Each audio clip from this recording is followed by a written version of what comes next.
One of the early decisions, and this was Michael requesting, driving this decision. He said, Frank, I want the audience as close as possible to the musicians.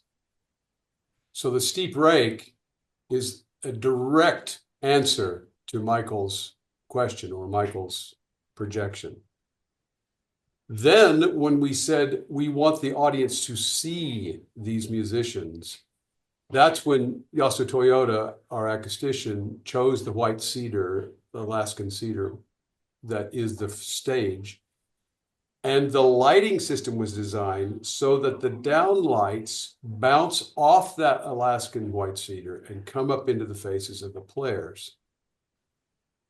In a normal orchestra concert, shoebox shaped hall, stage at one end, audience at the other, there is not proximity.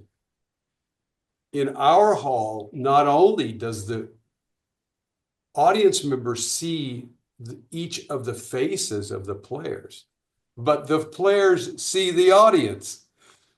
What Michael wanted was a togetherness that had not ever been really emphasized or exaggerated. And so what you get here is this incredible vitality that is both sight and sound, bringing you into an experience. And I understand that part. Uh, how did the concept of developing the sails and projecting, I call them sails, I don't know what you guys call them, but projecting onto the sails, and when did that enter the conversation? And I'm guessing that Gehry must have been delighted with the notion of having these shaped objects within the concert hall. Go, Clyde. So it was one of the first, if not the first, big design meetings in Santa Monica at the Gehry offices when Yasu, we were starting to talk about the volume of the space, and it was going to be a very tall but not a very large volume. Um, and Yasu started mentioning the fact that we would need some sort of baffles in order to help the acoustics. And so Frank, of course, like you say, loved that idea. Oh, great, we can have these big sweeping things, which we do in fact call sails.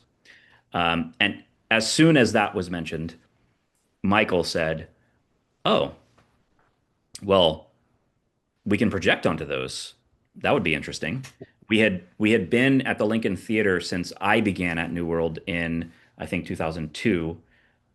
We had begun experimenting with the idea of projecting during performances.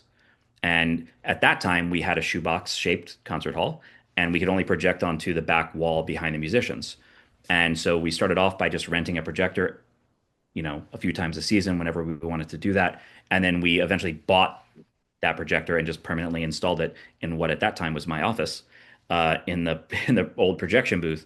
And we would project. We started by the end. By the time we moved out of the Lincoln Theater, we were projecting during every performance in some way, just onto that back wall.